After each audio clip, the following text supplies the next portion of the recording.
اور اس کیس میں کم از کم یہ ضرور مثال دی ہے، یا نور مقدم کیس آپ دیکھ لیں کہ کوئی بھی اگر تشدد کرے گا، کوئی بھی اگر خواتین کو اپنی جاگیر سمجھنے کی کوشش کرے گا، کوئی بھی ان کے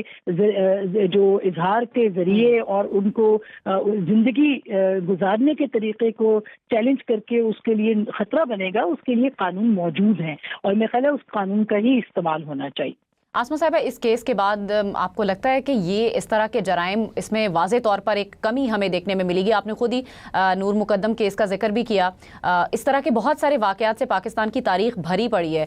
لیکن ایک کے بعد ایک واقعہ سامنے آتا ہے۔ آپ کو بڑی خرابی ایز اے سوسائٹی یہاں پر کیا لگتی ہے؟ کس وجہ سے ہمارے نوجوان، کیونکہ یہ جو لڑکا ہے جس نے یہ قتل کیا ہے، عمر حیات نام کا، وہ بھی ایک ینگ لڑکا ہے، 22 سے 23 سال اس بچے کی عمر ہے،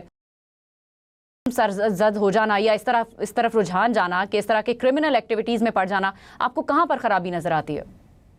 دیکھیے، میرا خیال ہے کہ سب سے زیادہ اہم جو سوال ہے وہ گھروں کی تربیت اور جو اسکولز میں یا جو معاشرے کی تربیت ہے وہ بعد میں آتی ہے، لیکن گھروں کی تربیت بہت زیادہ امپورٹنٹ ہے۔ اگر گھر کے اندر یہ انوائرمنٹ ہوگا کہ جس میں عورت کو اس کا حق نہ ملے، اس کی حیثیت، اس کی شناخت نہ ملے، بلکہ اس کو ایک جاگیر کے طور پر، ایک کموڈٹی کے طور پر جو ہے وہ سمجھا جائے، اور اس کو اپنے تسلط کے لیے کہا جائے کہ یہ خواتین جو ہے کمزور یا صنف نازک ہے، لہٰذا ان کے اوپر اپنا اختیار جمایا جائے۔ اول تو وہ